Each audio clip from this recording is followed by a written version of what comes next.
Happy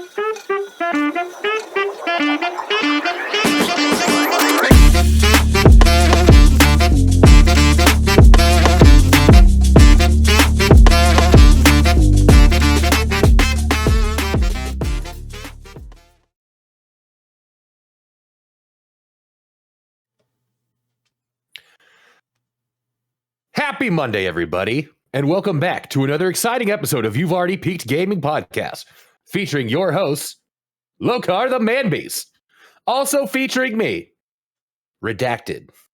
Redacted. We're going full OPSEC this episode. Is that what's happening here?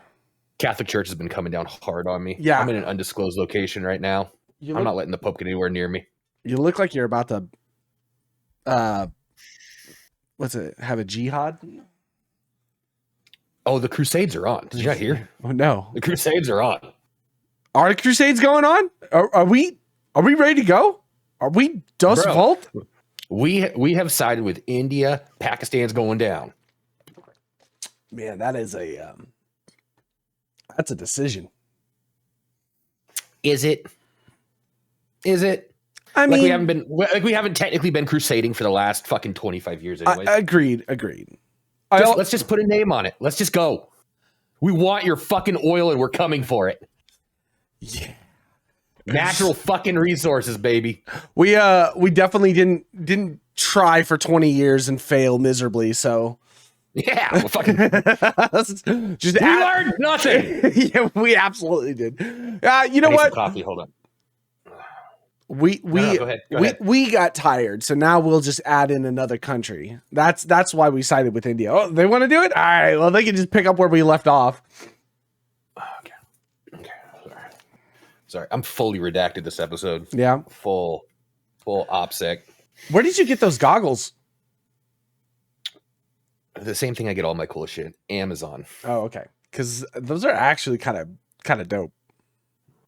I'm telling you, dog.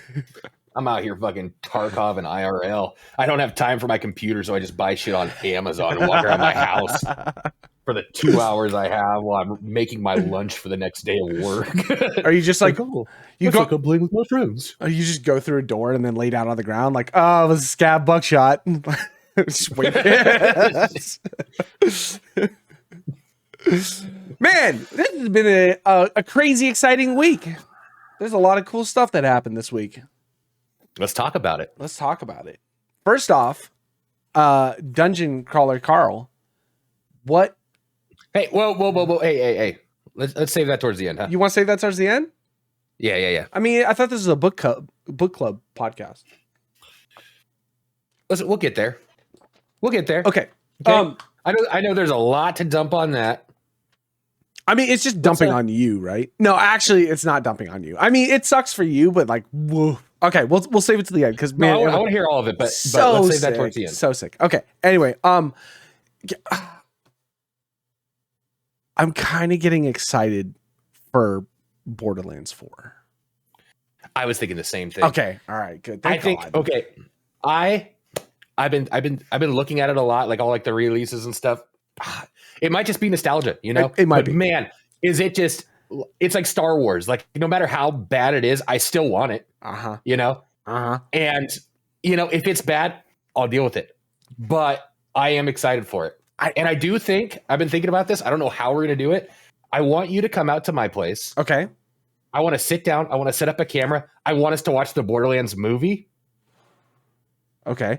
And do one of those, like, I don't know, not reaction videos, but like, is it Mystery Science Theater? Where they watch stuff and they talk? Yeah, something like that. Okay. And just see, even with like how bad the movie is, like all the things that we can point out that are kind of referenced in different games or things that they might have missed, you know? Okay. All right. And that could be something fun leading into like Borderlands 4 releasing, you know? I'm okay with that. I'm totally fine with that. That sounds like a blast. That would be it depends on the movie. Well, I might just turn like heavy drinking. Okay. Well, I was gonna say, first time you hear Claptrap's voice, you're like, oh fuck. Like, oh shit. I guess the question is that do we do it completely sober? No. Oh, because that would be. Can we get through the Borderlands movie in a science mystery theater sober?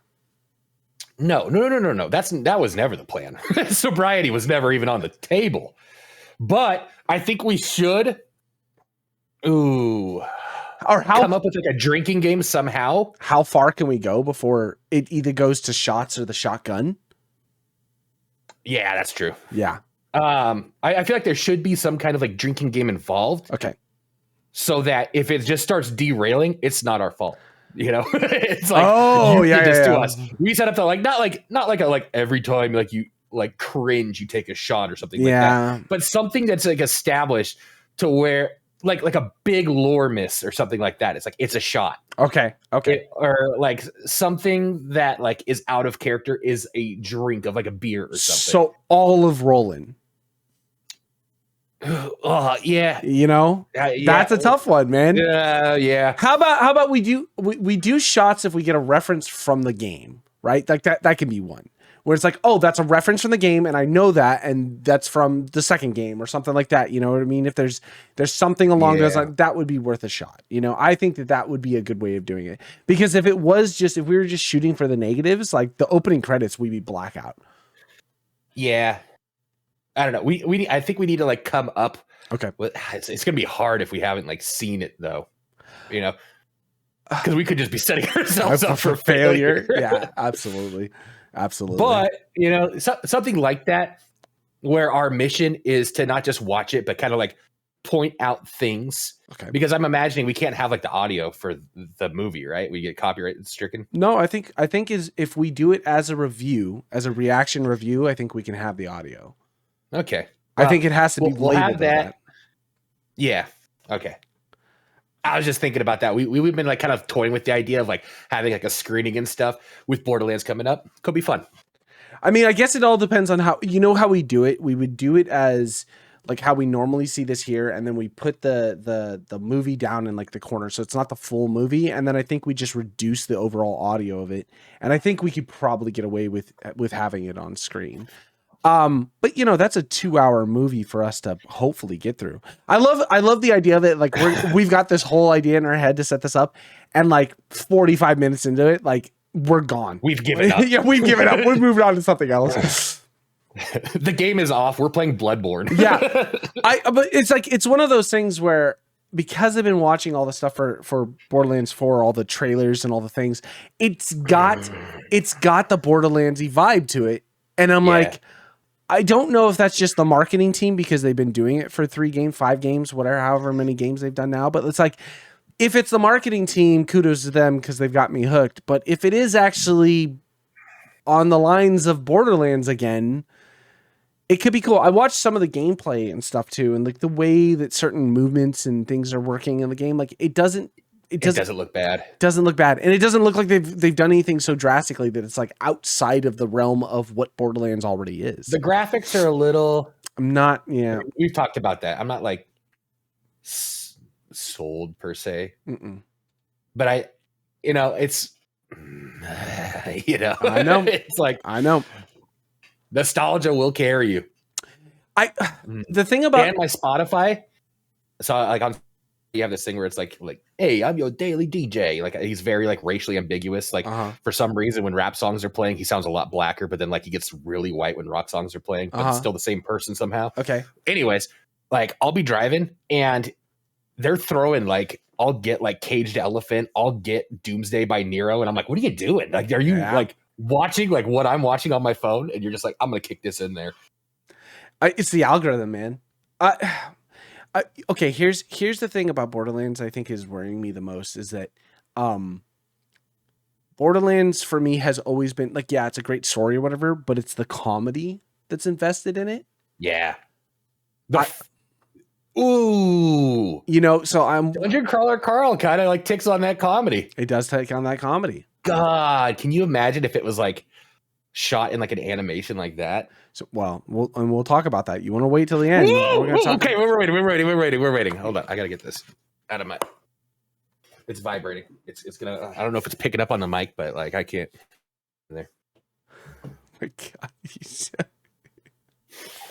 Hold on, I gotta get a Zin. This is why you are bitching about never having money. Hey, $7. Okay. Had this had this for years, but you're not wrong.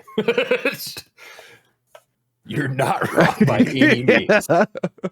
I mean, I look around my house and I'm like, I am like Tom Hanks from Big. It's like, why did I buy this? Yeah. I mean, that's kind of, I mean, everything that I have floating around is just, I don't need anything, but I have it all. You know what I mean? I'm the ooh, piece of candy type of person. Like, I'm so glad that like I've been relatively broke, because I just go places and I'm like, that looks cool, and I just buy it. And then I just get home and then it just sits like on a table somewhere. I don't even put it away. I just leave it there, you know? Yeah. I just own it. That's it. You look at it for 5 minutes. This is sick. Puts it in a closet and never sees it again. It was, yeah. When I moved out of the last house, there was so much stuff I kept pulling out, being like, I have no recollection of any of this. What is this? Why do I have this? And I know it costs money, you know? Yeah. Oh man, Borderlands looking good. Borderlands is looking good. And one thing I think we need to address. Okay, dress away. Summer dress. We need to. It's green, so you can't see it. Okay, but I have a notebook here. Okay, we need to start filling in before we're forgetting things for the App Awards. Okay, you know who's current contenders? I'm going to pull this down. Who's current contenders? Who's going to have redacted? Who's going to be? Because like I remember the Silver Lining Award, the Dumpster Fire Award, like the Sean Award, the Cliff Award, the Brad Award, stuff like that. But I feel like we need to, if we're taking this seriously, we need to start like writing stuff down. So I was Claire Expedition 33. That's potential game of the year. Yeah. Oh yeah, without a doubt. I would put that up there as #1 game of the year. Like as of so far, 2025. I'm trying to think of what else came out this year so far. I mean, we're at the end of May. There's been some releases, but we're at the end of May. Splashes. End of May, man. As of starting in 2 weeks, like we're midway through the year. You know what I mean? Yeah. So like there was Monster Hunter. Oh yeah. Okay. There's Claire Expedition 33, which I think is just kind of taking the cake right now. What other big ones came out?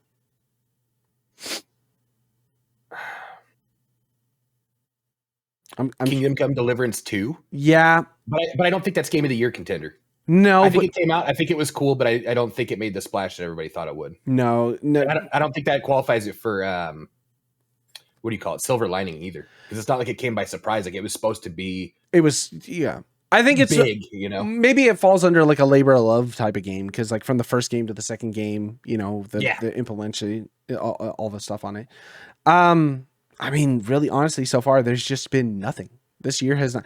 There's been more indie stuff. There's been more small things that I've fallen in love with. This Vellum game that we've been playing is really addicting. You know, I mean, like we talked about, like Marvel Rivals came out the end of last year, so I don't know if it really counts, but I would count it just because it came out after the Game Awards happened and that blew up. You know what I mean? I feel like that's comfortable. If they were giving Elden Ring DLC game of the year, I'm okay to filter that one in. And then, I mean, it's going to be the rest of the year that's really going to make sense. Like it is a big push towards the end of the year, though. It really is. Because then you had like what Assassin's Creed Shadows came out, and I haven't heard anything about that game. I've only heard bad things. I mean, you know, what were you about like cheesing the fucking AI because the AI can't swing down, so people are just laying on the ground. Yeah, like, I watched that video. Did you send me that video or whatever? It was like dude's just on the ground crawling, and they're just missing him for. He's just taking pot shots at him. I'm like, this is great gameplay. Great. Quadruple A. There's another one I still want to play. There's another Souls-like that came out. It's the first Berserker Kazan. Did you ever see this? It's like it's more anime style, but it's definitely around the Souls. But it's like a really gritty, dark storyline. I played the demo for it, or the playtest or whatever they had a few months back. It was during like a Next Fest thing or whatever, and relatively cool game. Like relatively cool game. The way it works, like the upgrading, the leveling, the powers and stuff like that. Really cool. Just weapons and stuff. I want to play that game. But then I think about just the time invested I have in video games. Like I haven't been able to get through Claire Expedition because I've just been busy. You know what I mean? Well, and apparently the size. I know you've talked about it, but you said what? There's like a 6.5-hour video, and it's just like cutscenes. It's not even like the full gameplay. Yeah, it's just them talking to people. Yeah, that's a lot bigger than I thought it was going to be. South of Midnight kind of just lends itself to like how much more impressive it is. Yeah, you know? South of Midnight is another one that's on my list that I want to play. That's the one that's like in the like deep south, the bayou, but it's all like set in like old. Is that the new one from the same guys that do The Hunt? No, that's the one. Or is that one not out yet? No, not the Hunt one yet. I don't think so. Crytek or whatever, they're doing something else. No, the South of Midnight's the single player story one that's kind of shot almost like stop motion. Yeah, I think we talked about it before. Yeah, that's kind of ringing a bell. I don't know, man. I feel like we need to make the list, but I also think that this year we need to slim up our choices. Like we had a lot of choices. I think we need to get them down to like 4 or 5 per category. Last year was just kind of like we kind of threw it together. Like, what are we going to do? And it was just like throw everything in and see what happens. I think like 4 or 5 per category would be good. I think that also means like getting it ahead of time, having the options, and then whittling it down between all of them. Would you want to consider Oblivion up there? So here's the thing, man. That's a tough one because not only are you getting the Oblivion remastered, but you're getting the Oblivion remastered Game of the Year edition. You know what I mean? It's like it's got all the DLCs, it's got all the stuff in it. Yeah, but I don't know. I don't think that it's good. I don't think Game of the Year. It's good. It's good. I have a hard time giving a remake. Oh, wouldn't that be Cliff? Wouldn't that be the Cliff? Oh yeah, that would be. Yeah. I mean, yeah, it's definitely in for that. Then that is a show pony for that award. high odds. Oh my god. Yeah, man. I just keep looking at the releases coming out, and nothing is screaming. I mean, Elden Ring Night Rain is at the end of this month. Okay, and then we got 2 months before Borderlands. I don't know if Night Rain is going to be Game of the Year, but I could see the VGAs just because of Miyazaki and FromSoft. But what else really? Switch 2 is coming out, so I feel like anything that's going to hit on Switch 2, maybe we have to have a conversation about. It's our award show, right? Can we just put like a stipulation in there? Like, unless it's like unanimously celebrated against the whole community, we don't need to include anything fucking Nintendo. Or we just have a Nintendo category. We just like randomly pick a Nintendo game. We'll only have one choice for the Nintendo section. It'll just be one choice. That way people don't have to choose, Yeah. It's like, and the winner is, wow, big surprise. Death Stranding 2 is coming out too. I kind of want to play that. Apparently, I was watching this thing, and Kojima was saying that they wanted to change it up drastically. Like, not only the way that he's been doing video games lately since he left Konami, has been more artistically driven towards like movies. You know what I mean? Like his idea on video games at this point is just more of an experience. Like you can play watching a movie, which is cool, except for as a gamer, it's like, and Death Stranding is a walking simulator. It's a, 16-hour walking simulator with combat in it, but like the combat's difficult. It's hard. And a lot of the times it's because you've got stuff with you when you're trying to deal with the combat. A lot of it is just trying to avoid combat, which is fine, but kind of want to see something a little different. So he went in and he was like, Death Stranding 2 is going to be a little bit more Metal Gear, like very pick and choose, but the combat, I guess they've like revamped it or whatever. And they're trying to do it so you can kind of play it in a way that if you wanted to get into combat more often, that game is designed around it a little bit more. And I think that's going to be cool, because if that's the case, I'm all about playing Death Stranding. That may be one of those ones for Game of the Year contenders, just because of how.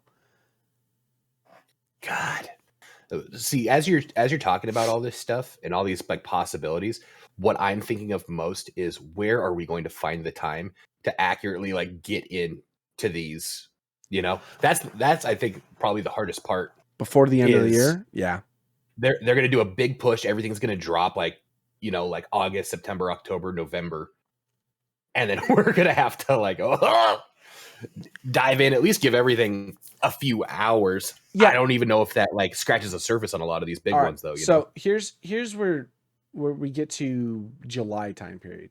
You got Killing Floor 3, which will be fun. I love Killing Floor, so we'll see what happens with that. August time period, Metal Gear Solid Snake Eater Remastered, right? That's about it. September, Borderlands 4. October, nothing. And then to be announced stuff. And by the time we get to October, it will be time for us to pick and choose Game of the Year. Realistically, we probably have 4 or 5 games that we need to play before the end of the year if we're really making a shot at, putting this thing together. So, and especially it feels unfair to do Game of the Year and just be like, okay, we're gonna play these and give it a chance, Sure. But that's why I also think the way that I would do Game of the Year too is what is Game of the Year? It's the best game out of everything that's come out, right? We've had that conversation. Yeah. But I also feel like if you're putting together different categories of things, then it's your semifinals. You know what I mean? Out of all these games from all the genres, this is the best one. And then whatever the best one for that one is what should get put in for the Game of the Year category. And that's ours is kind of weird then. No, exactly. Well, that's all game awards. You can't, or just any awards in general. You can't pick a Game of the Year after you've already made the choices on which ones are the best for those categories. But for me, that would be the best way of doing it, is then saying, out of all the different categories, these are the best ones. Now, which one of this is the Game of the Year, right? That would make the most amount of sense. I just don't know how the hell you would do that. Yeah. It's going to be, we're in our infancy stage. Okay? Yeah. Yeah. Second annual Game Awards. So, because we could do, if we wanted to do it that way, we could do the polling and the running system for all the genres up front, then do the Game Awards, and then have the Game of the Year. We could do it live. Oh, no, we can't, because we wanted to make it a movie spectacle, huh? I was going to say, if we did it live, then you could just do your voting right then and there, live, for whatever Game of the Year would be. No, I was thinking we need to, make a video or something and post it everywhere we can with a link to a Google Doc or whatever Aaron used to do the voting. So we can try to get as much voting in as possible, Yeah. So it's not just our group doing it. Yeah, no, that's a big one too. I think when we get all of our answers together on which games we want to do, I feel like we should start the process on the voting earlier. You know what I mean? Yeah. We've got time. It's still only May. I don't think we need to really sit down and have this conversation until at least the end of beginning of October, at least, Yeah. Well, I'm just putting it out there. Okay. I know. We're feeling it. Let it be present in our minds. I agree. 200th episode is going to be next year too. Next year? Yeah. Sometime end of January, probably. Yeah, I feel like they always kind of land right there, huh? Mm-hmm. That's gross. Because I think they're almost 170 right now. Yeah. Nice. Nobody watches this. Nobody watches this shit. I kind of miss the bingo. I kind of miss the bingo too. I was thinking about that the other day. I was like, man, because I was watching our last podcast and I was like, I love that we still just can just BS for an hour and just do nothing. It's but I did miss when we all just put together something and we just all had the fun little games, and then it became the meme for the group chat from whatever happened after that, or the watching it live on Discord and everybody doing the bingo together. Yeah. And the minute someone gets a bingo, you just hear everybody drop out of Discord. Yeah. All right, it was fun. Fuck you. Oh man, did you guys end up Tarkov last night? No, I got home from work, like falling asleep at the wheel. Got home from work, almost got T-boned by a lady. Like, I mean, I rolled down my window and looked out to see how close she was to my car. She just blew through a light, locked up her brakes, skid, was like inches from my. Is it bad that I was like, dude, fucking do it? Like watching, like, fucking do it. Fucking had that like awkward, like she's like hands up like this. I'm like, fuck yeah, like yelling out my window, and then like just drive off like, and then like the adrenaline dump. Like I still have an hour and 20 minutes to drive home. You know? I was 10 minutes away from work, so like I'm driving home, and the adrenaline dump goes away, and I'm like falling asleep. Got home, and I was like, I just poured like some bourbon, and I got a cigarette, and I just sat, and oh God, like just when you haven't had a cigarette in fucking forever, just scratched that itch. Yep. Went back in, took 2 sips of bourbon, and passed out on my couch. just fucking dead. Yeah, no, did not. I didn't even get to the Tarkov situation. I wasn't even home last night. Oh my God, I knew it was gonna be late. And like even Will was saying, he's like, midnight might be way too late for me because Sean didn't get home till super late. And I just was like, figure it out. Figure out what happens. At that point, it's a mulligan. I don't think I'm gonna wipe. But we can't all be more men, you know. It's okay. I think I'm gonna get a second copy of Tarkov.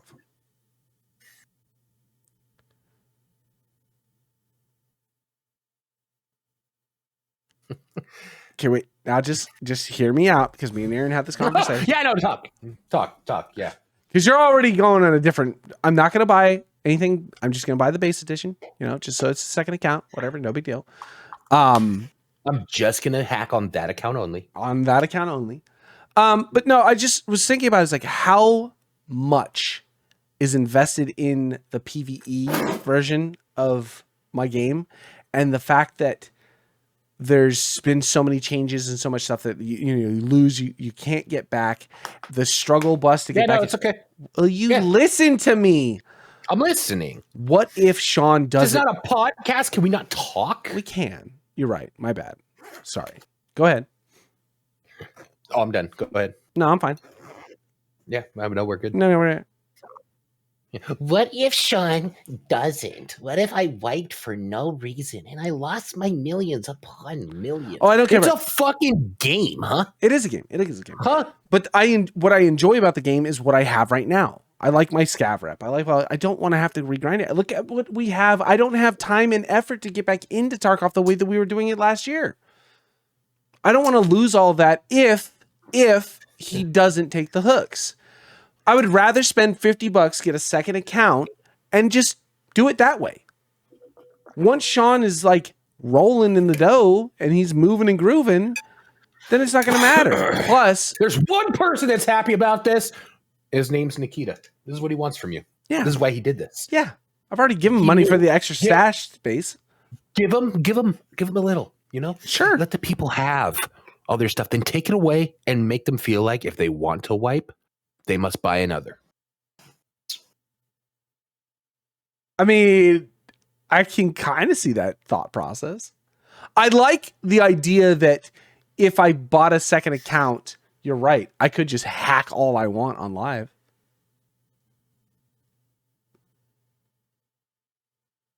Go be that person. Go.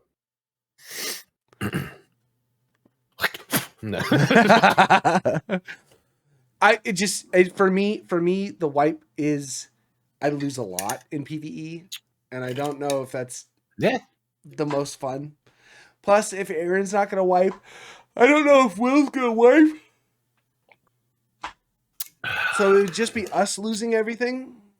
I mean, even if Will wiped, it's not like he has a lot anyway. Yeah, what's Will losing? Yeah. Fucking 2 stars. Yeah, exactly. He just started selling his his fucking secured container for fucking money. I also think it'd be cool to have like a standard account to start with Sean too, and not like a beefy buffed up account that already has like max rep, the flea, you know, things like that. Like I don't want, and there's no way for, if there was a way for me to change my account like in single player where you can like pick and choose which way you wanted to start, that would be cool. But like I've got the Unheard edition. I don't necessarily feel like that's even fair as well. I want even playing field, right? Start Sean off strong. You comfortable with going in and having all your extra stuff and all your extra guns and money and stash space? What do you actually... Listen, it seems like you've already made up your mind on this. I haven't, but I'm having a conversation, right? This is a podcast. Can't we talk?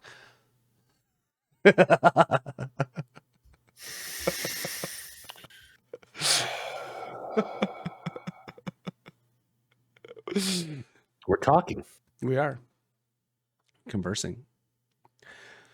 I think the idea behind wipe for me is really, really cool. I want to do the wipe. I don't want to fight flea. I don't want to fight hideout. I don't care about losing all my stuff. I don't care about the money. I'll regrind all that back up from scratch. Losing the keys do suck. Some of the keys that you can't get anymore, like that kind of sucks. That feels bad. Just because they're collector's items. Regrinding all my Kappa stuff, don't care. Not a big deal. You know what I mean? Getting through all the missions again and getting back to where I was, again, don't care. I think it's just the overall time investment in the grind that I don't have. And that's what I don't want to. I'm loving the fact that I can get, like me and Aaron fought Killa yesterday in Interchange. Was it yesterday or the day before? We just happened to pop in and like we both took the fight and it was like, that was fun. That was fun. Fighting the bosses was fun. Not dying instantly to the boss when I got in is not fun, right? Like instantly dropping to the ground. Like that sucks. I like having the things that I can use. I don't know, man. It's a tough call. Tough call.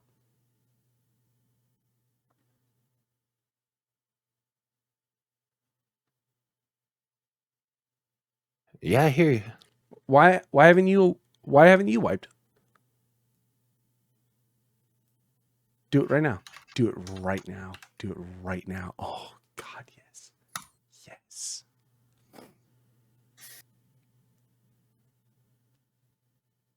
You're gonna mess up the podcast right now with you trying to Fucking update. Yeah, I'll take this right now. Yeah. Like, don't. Oh, I was just to fucking prove a point. Get off the podcast and just cry in the shower. But at least I got it out the way. I proved my point. Oh man. All right. Yeah. So me and Sean go to the book signing. Okay. So all right. I First off, I fucking hate all of you. I've never been so. I didn't think it was going to hit me that hard. I was like, oh, fuck. Oh, fuck. You guys started sending me that. Oh, God. Dude, the scratcher. What was it? Fireball or fucking. Yep. God. That one. Oh, man. It was a nonstop. Like I started getting like visibly, like I'm sure everybody I interacted with that day could be like, there's something different about Brad today. Like I was hurting. Okay, go ahead. So, Sean's like, I'm off at 5. I can just meet you there. Cool, no problem. And so he's like, okay, where do you want to meet? And I was like, yeah, just meet me down at Arden. He was like, I'm glad you said that because I was going to go to Folsom. Nope, not Folsom, Arden. So get down, and the thing says it goes from 6 to 9. Cool, no big deal.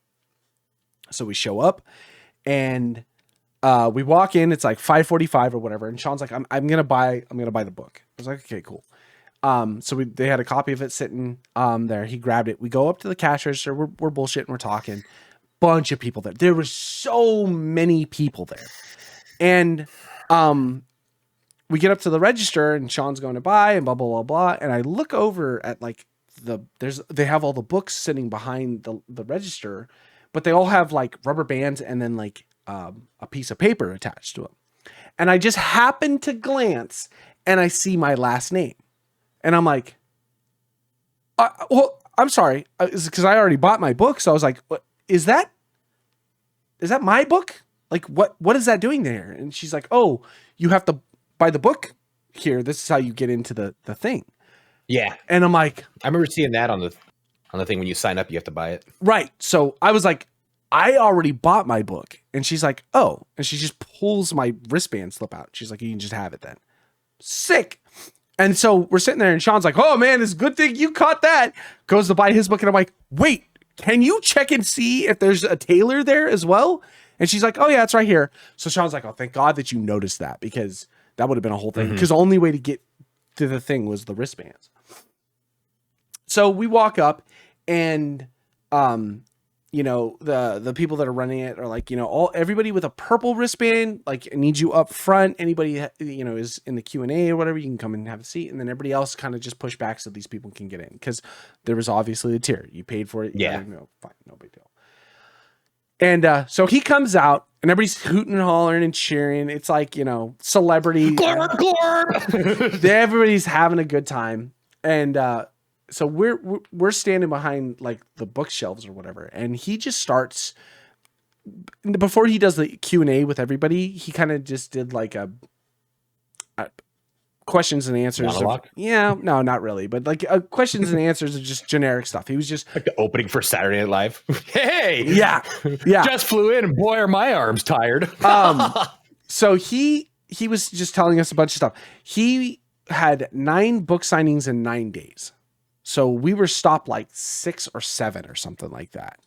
And so he was like, you know, just going. He was just doing this every place he went to. And I'd rather be 6 or 7 than 9. Can you imagine 9? It's higher. Like, my brain's all fucking burnt. First off, the dude is hysterical.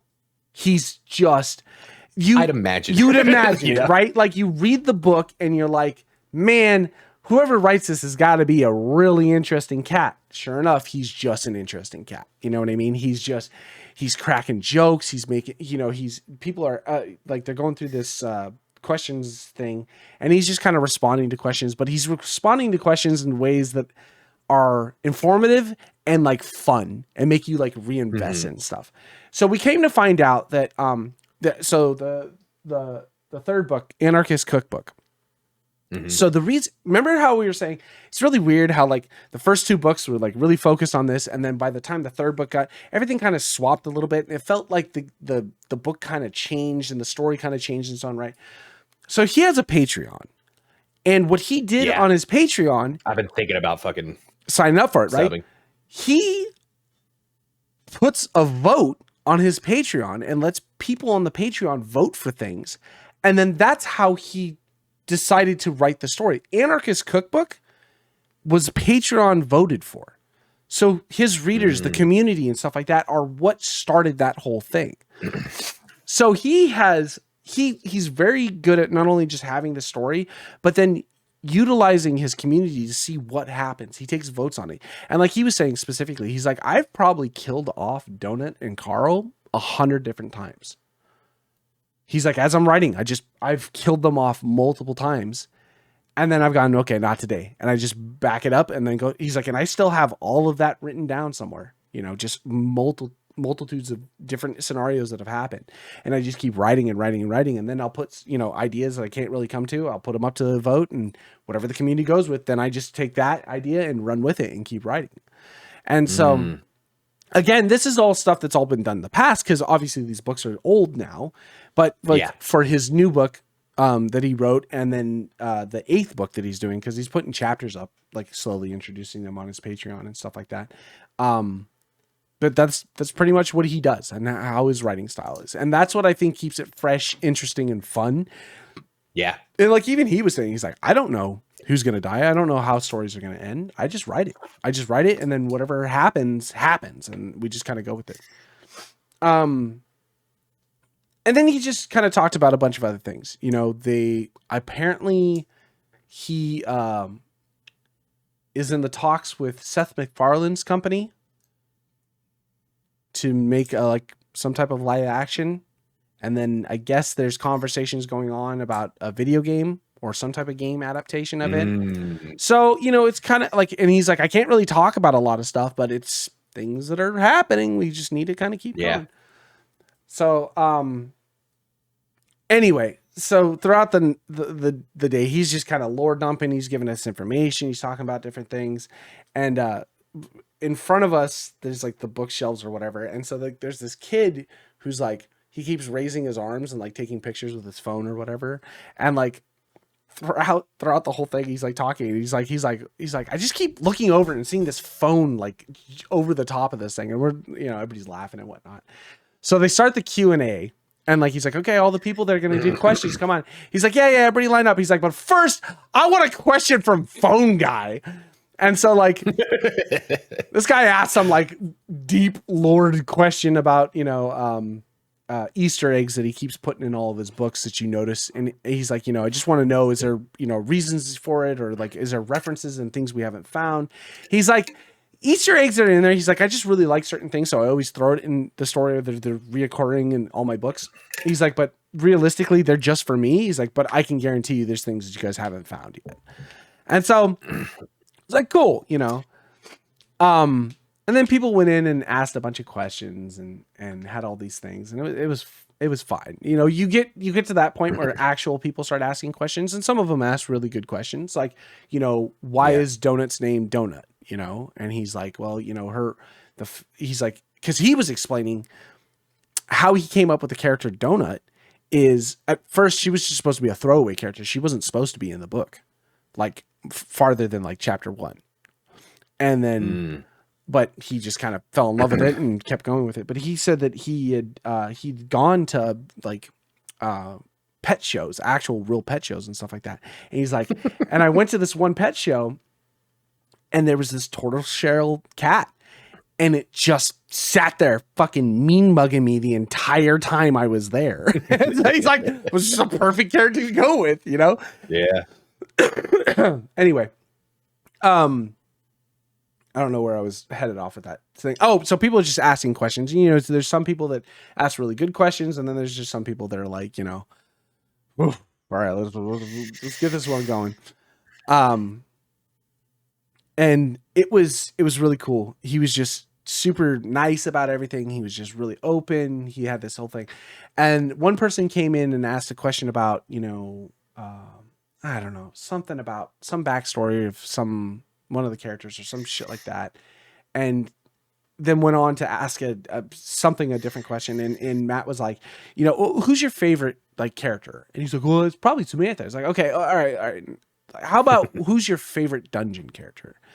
And Pony popped up, and then Ella popped up, and like, so Matt's like, okay, he's like, so if you were to pick and choose which one of those, and he's like, well, I'm not really sure, and he's like, okay, so he put a vote out to everybody. He was like, who likes Pony? And a bunch of people raised Pony, and then he's like, who likes Ella? And a bunch of people raised their hand, and he's like, all right, just so you guys know, you voted.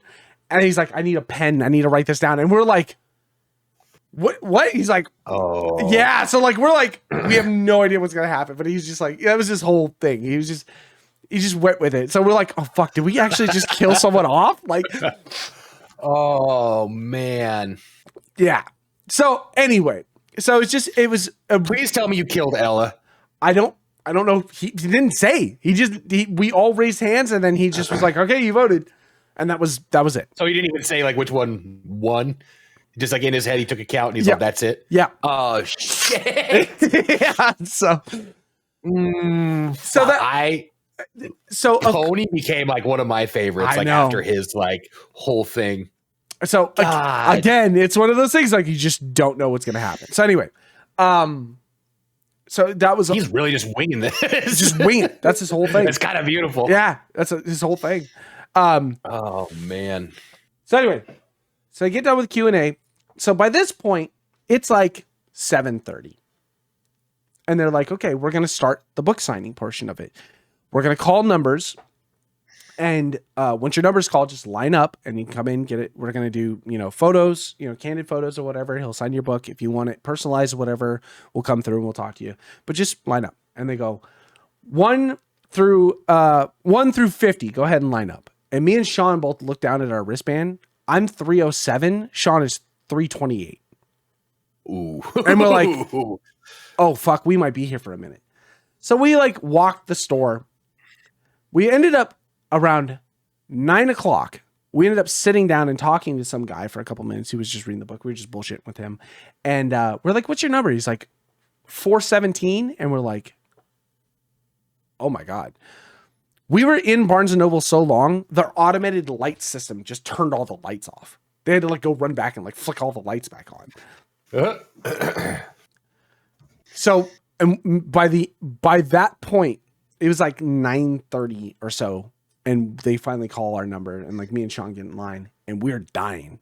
We're dying. Right. And it's not because like we weren't even going to stay for the Q&A and all that stuff. We're just like, oh, we can go get food and come back. And then we're like, actually, I kind of want to hear what this guy has to say. Like, I don't want to leave. Yeah. So we worked all day, then get there and then stood there for 3 hours. You know what I mean? It was like, I was dying. My back hurt. My feet hurt. I was just like, I'm ready to get the signing. And the whole time, the dude's up there with a smile on his face, shaking hands, talking to people, signing books, like just a cool dude. You know what I mean? Yeah. It's like, all right, chill. So me and Sean get in line and I've got Kaiju Battle Simulator and I've got the first Dungeon Crawl book. And I'm like, I'm going to see if he'll just sign both of them, you know? So they come through, they give it, you know, do you want to personalize? We'll write your name down. It's okay. Just my name's Trevor. Sean got his. Put it in a book, and then we get up there. And so the girl's like, look, we don't really have time for like personal photos. We're just going to take candid photos while you're doing the sign. I was like, that's fine. So they took our phones. Yeah. Sean goes first and like, you know, goes up there and he like shakes his hand. He's like, I just want to thank you very much. Like you've just kind of reignited my love for reading again. Like I'm so happy about the story. And the guy's like, yeah, absolutely. You know, just real good conversations. They shake hands. Sean's got a big old smile on his face. He leaves. I go up with my book. And I'm like, hey, I was like, I want to request. I know you get a lot of requests for weird shit for signing, but can you just do this for me? I was like, can you just say, Trevor's the better friend, love Matt? Because I'm gonna give you the book. It's your first hardcover. I'm gonna give you the book. And so, because you couldn't be there, I was gonna get it signed for you, right? But I wanted to make sure that like you will forever know that I was the one who did this. So,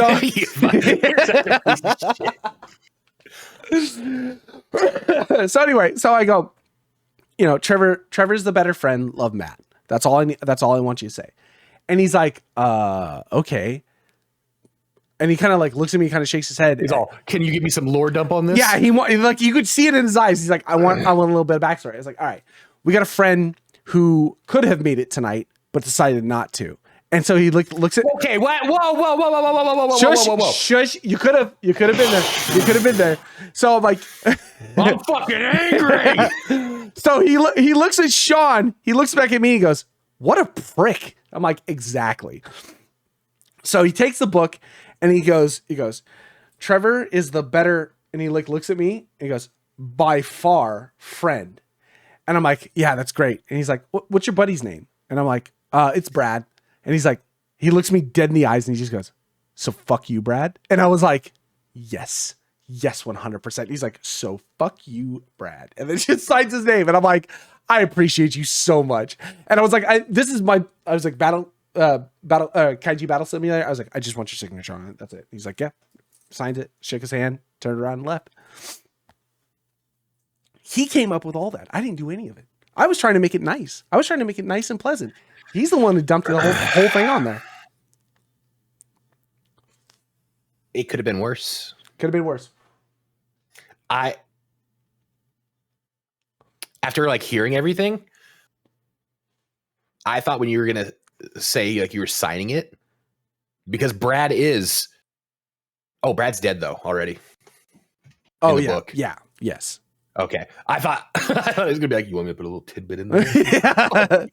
Yeah. You want me to die by getting butt fucked? Yeah, exactly. Brad's dead though. Cool. Yeah, I think. So anyway, so that was the cherry on top of it, man. And then me and Sean went and got in and out afterwards. But it was. I think if I would have signed up by the time I left work, I still probably could have made it. I mean, I opened the next day, so I mean, it would have sucked, but like me and Sean didn't get and out. I would have missed all like the Q&A and stuff. Yeah, I feel like that's like probably like the coolest part is just like listening to him talk. Yeah, because he did. He rambled for like an hour and a half straight, just talking, just answering questions and stuff like that. It's really cool, man. His whole experience on this is really cool. I think it's even cooler how far it's come. You know what I mean? From whatever the book was ahead of time, and then how it blew up and became what it is now. Like, it's cool, you know. And then so this next hard copy of the book 7 doesn't come out until like September or something like that. So there's a big chunk of time between now and when the next book comes out. You mean 8? No, 7. No. This is 6, huh? Yeah, this is 6 that just got released. Okay. So 7 comes out in September. So, I mean, it's one of those things. It's going to be a chunk of time, and then 8, he doesn't have anything planned just yet. Yeah, he's still working on it. He's like 8 chapters into it or something on his Patreon. But he also wrote another book. I almost wouldn't read the Patreon. No, I think Patreon. I think I'd want to read it all in one go. Yeah, I agree. I see people in like the Reddit that like go like chapter to chapter and stuff like that. No, I agree. I think it's cool and interesting, but it feels kind of disingenuous to the story. Like, I don't want to read it in like weekly snips like that, you know? Yeah. He said that he wrote another book that's coming out here in the next couple months. It's called. Is it the Third Dominion of Blades? No, it's something Bounce House. Yeah, what? Of course it is. But he was saying like it's another lit RPG style game. He's like, I already had this written, so it's not taking any time away from book 8.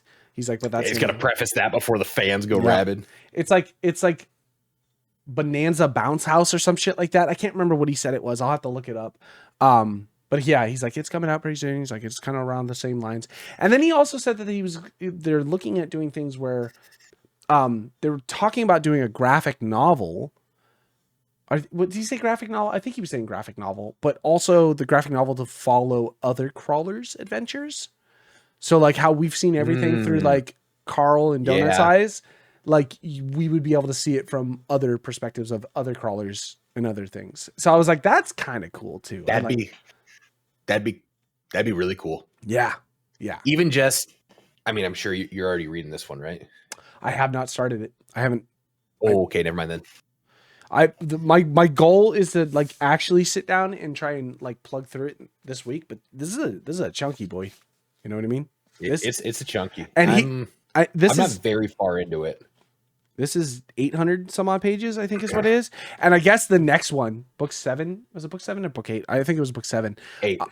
No. Oh, you mean the next one that's coming out? Is even bigger than this. And I guess his publishers were like, no more books this size, please. No more books this size. He's like, so I gotta back it up a little bit. 2 volumes then. That's exactly right. Split it up, make it a Deathly Hallows book. Yeah, no, exactly. I won't say anything. Yeah, no. Just give me to the end of the week. We can start plugging away at the end of the week. Because I'll put in some work in it. That was also me and Sean were talking about it too. Is like knowing that it's not going to come out till September. I'm also not rushing. Yeah, I've got time. I can enjoy it. It's hard though. It's not like I'm even like intentionally trying to rush. It's just like you pick it up. It sucks you back in. Yep. And I'm every night. I don't even have a lot of time to read, but like I fall asleep with like my Kindle like touching my face. I wake up at some point. I'm like, ugh, and my face is like tapped the screen so many times while I'm asleep that I'm like pages away, chapters ahead. Yeah, I gotta fucking go back, but like it's like a willing time sink. Like it's like fucking when like Skyrim or like Oblivion like came out, and you're like, I will fucking. Yeah, I'm gonna push things around and try to make time for this. It's that picture we put in the group chat the other day. It was like I don't have time for video games, or do I? Just like removing sleep. Yeah, no, you know? exactly. That's how it feels with this. But I also was thinking one of the things I want to do, and this is legit want to do, and I know this is like overly nerdy, but like when I finish this book, I'm turning around and rereading them all over again because I want to. I thought about that too. Oh, and we'll have time. And we'll have time. And so it's like, I mean, the first 2 books will take me like 2 days to read. You know what I mean? Yeah. So like I'm looking to turn around and reread it because I want to see what I missed. Also, another big thing he was talking about, I guess the voice for the audiobook is someone that they know. Like someone had made a joke to him about it. It's like, do you enjoy like making it hard for him? Like, cause he like writes words that are like crazy. And he's like, I guess this guy named Jeff or whoever reads it. He's like, he's got terrible pronunciation on things. He's like, so I've personally made sure that in books, I just go overboard with certain things. He's like, cause he's talking about this book, how, you know, this one book is where it kind of takes us to the overworld a little bit in a sense. He's like, I guess Cuba, you know how like we're in Cuba or whatever. Yeah. That was another Patreon vote as well. He's like, I knew fucking nothing about Cuba before writing this book. He's like, now I know everything about Cuba. He's like, I know more stuff about Cuba than I think people in Cuba know about. Like, you know what I mean? Like, he's just like, I did so much research for this. But he was talking about, oh my God, train of thought. It's gone. Pronunciation. Oh, pronunciation. Yes. So he was saying that, something else with like Hawaiian names or something like that. And he's like, I know that Jeff's got a hard problem. Cause I guess either in this book or I think it was in this book or the next book, there's a lot of like Norwegian words. And I guess Jeff had to go to like the Discord that has like Norwegian people on it. And like, they were helping him learn the pronunciation so he could do the audiobook. And he's like, he's saying his daughter just graduated from Hawaii. And so he was like, and those names out there are brutal. He's like, so I made sure to add more of that in there just to, for some reason, the state fish of Hawaii is in there 17 times. Yeah, that's exactly right.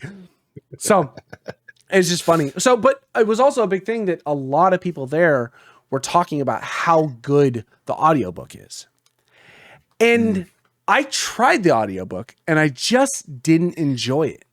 But I also don't know if I gave it a fair shake of time. You know, I started the first book and I listened to it and we were in the middle of reading book 3 or 4 at that point. And I was like, no, I'm not going to do it. But after being drive enough, you know, that's exactly right. And well, not only just do we drive enough, but it's also the thing that's like so many people there praised the audiobook that I'm like, maybe it is. Because one of the things that they had asked him too was like, you know, do you always have like someone in mind when you're writing a character or whatever? And I never got a chance to ask him who his AI is.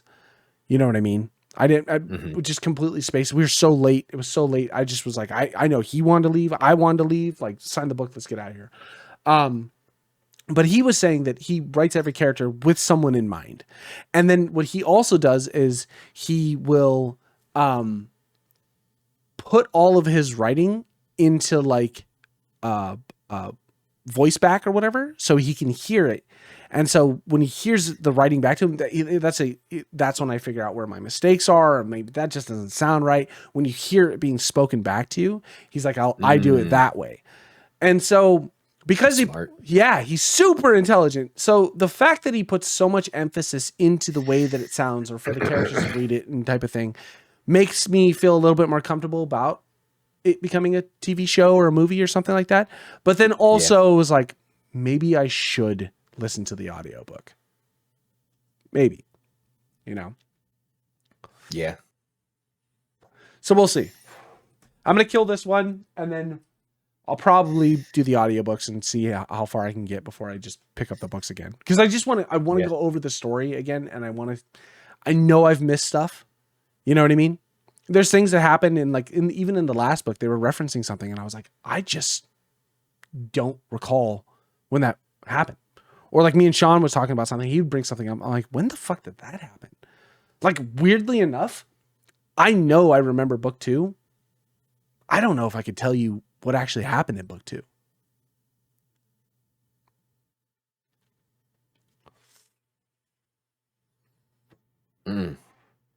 Right?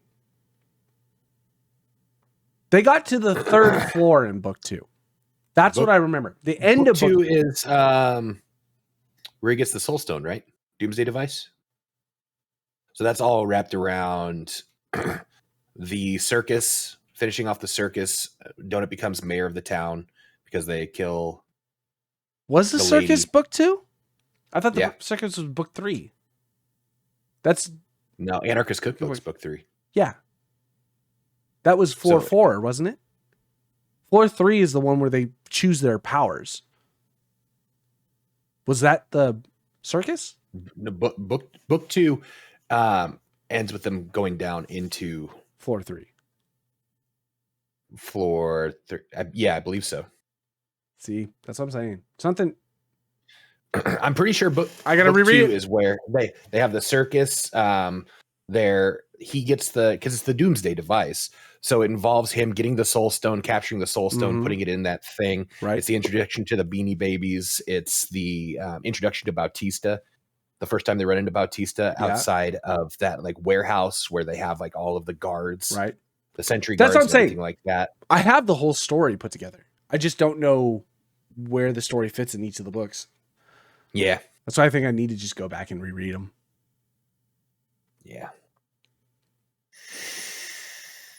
I'm excited for this one though. It's already good. Is it? I'm not even far into it. It's like I said, you pick it up, you start, and it just like sucks you right back in. I'm like halfway through the Dominion of Blades book 2. Uh-huh. And then after that, I have no more Matt Ditterman other than Dungeon Crawler Curl. And I was like, man, like I kind of like I was hoping to like finish off book 2 because I don't like reading 2 books at once, especially like his books are so. Dominion of Blades is a lot more Dungeon Crawler-esque. Yeah. Than like some of the others. Kaiju has like some similarities, and it's fun like seeing like his like how his you can tell like where ideas were like taken to fit in here and there, and like it. I don't think he wrote the books to like flesh out ideas. I think it just happened naturally. At all, but it's cool to see like how his writings kind of like changed like leading into this series. But it is not necessarily difficult, but like keeping the story straight when you go back to this one, you go back to this. Yeah. Like they're different enough that you can identify it, but it is like a little bit like, oh, where was I? What was this? Because some of the ideas do kind of like meld together. Kaiju is one of those books too, where like, because he was saying he's like a lot of people don't really realize it. He's like, but for me specifically, and where I have put this, the Dungeon Crawler books is a horror book. It's a horror book. And I'm like, yeah, but there's enough like lightheartedness and levity in it. Right. It's like it is like a fucked up when you think about it, but like there's so much like heroism behind like Carl and everything like that like it almost like overpowers the horror of like what's really going on. And so that was his whole thing. He's like, I kind of write in the sense of like horror, whatever it comes down to. He's like, and anybody's ever actually read like Kaiju, like you'll know that that's a lot more horror, a lot more grotesque. And that's what that book is. That book is like, yeah. You know what I mean? There's a lot of it. Like them inside the kaijus. It never lightens up. It never lightens up. No, that was the thing. That was okay. I was totally fine with it not lighting up. And I'm almost done with that book. But that has been, for some reason, that was the harder read for me. Like, I don't know if it's just like uninterested harder read or like seems so straightforward that it became hard to read. You know what I mean? There was a lot of just go here, go here, go here, go here. It's a great book. I love it, but it is. And there's like certain point, like the when they were cutting them up for the sacrifice thing. The ritual. I was like, I was reading it. It was just like, woof. All right, man. What if we got to get through? We got to get through it, you know?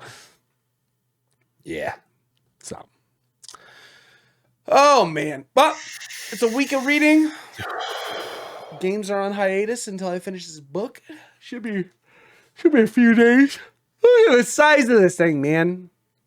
It's chunky. I love big book. You know, I hate to say it, and I'm not making any comparisons to like Harry Potter or anything like that, but that was the one thing I did like about Harry Potter. You know, when we first started Harry Potter, book 1 is like this big. It's like a kid's book. By the time you got to like Order the Phoenix, like Half-Blood Prince, they were dark, twisted stories that were like thick. We have like a whole like special edition like Harry Potter like chest that has all the books in it, and it's like this much of the chest is like book 1, book 2, book 3, and then like you get to like Goblet of Fire, and then like by the time you end, it's like just. I remember the first time I bought Goblet of Fire because Prisoner of Azkaban is like one of my favorite books. It's an awful movie, but like one of my favorite books. I love Prisoner of Azkaban. And then when I picked up Goblet of Fire and how big it was, we were 4th grade. No, probably older than that, huh? You felt like a fucking scholar. No, we were. Well, yeah, maybe. I think 6th grade, maybe. No, I think the books started. Well, at least for me, probably it started around like 5th or 6th grade. Yeah, maybe or they were already out when I was reading through them, and maybe I didn't get to Goblet of Fire and stuff like that. I remember Deathly Hallows.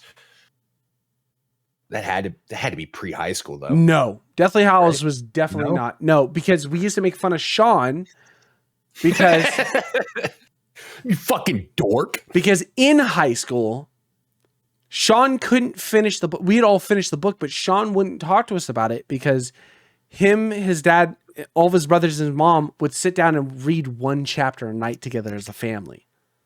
That's sweet. It's fucking sweet. But it was also like, but fuck, can we get through this story? Sean, it's going to take you like if one a night, like years. It's going to take you the entire rest of the year before we can talk about it. Yeah. Okay. 01 was Sorcerer's Stone. Goblet of Fire was 05. Deathly Hallows was 2000. Oh no, my bad. Those are the movies. I was like, that's gotta be crazy. Yeah. Okay. I don't know. Harry Potter book release dates. I really want to know this now. Because I feel like the first one was like 99. Yeah, 99 to 2007. Yeah, so Deathly Hallows was 2007. Okay. That makes more sense. Yep. So that was my senior year. Because in 05 was Half-Blood Prince. Yes. And then that was the one I was making fun of Sean for. Because I was like, how can we not finish this together? 1998 was book 1.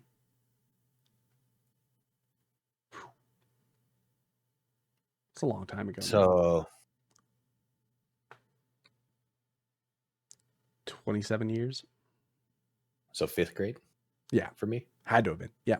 Ish. Yeah. Right around there. That makes sense. So then Goblet of Fire was in 2000. So that would have been 7th grade. Yep. Yeah, it makes sense. That makes sense. Whoo, boy. I'm scared, though. You know what I'm scared about? What happens when we end these books? What's the next one? I know. That's the thing.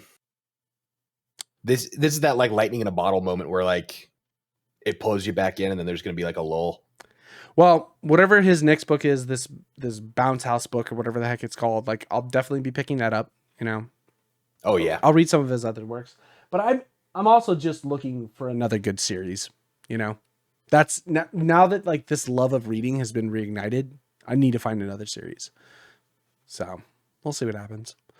All right, you ready to wrap this up? Yeah. Redacted.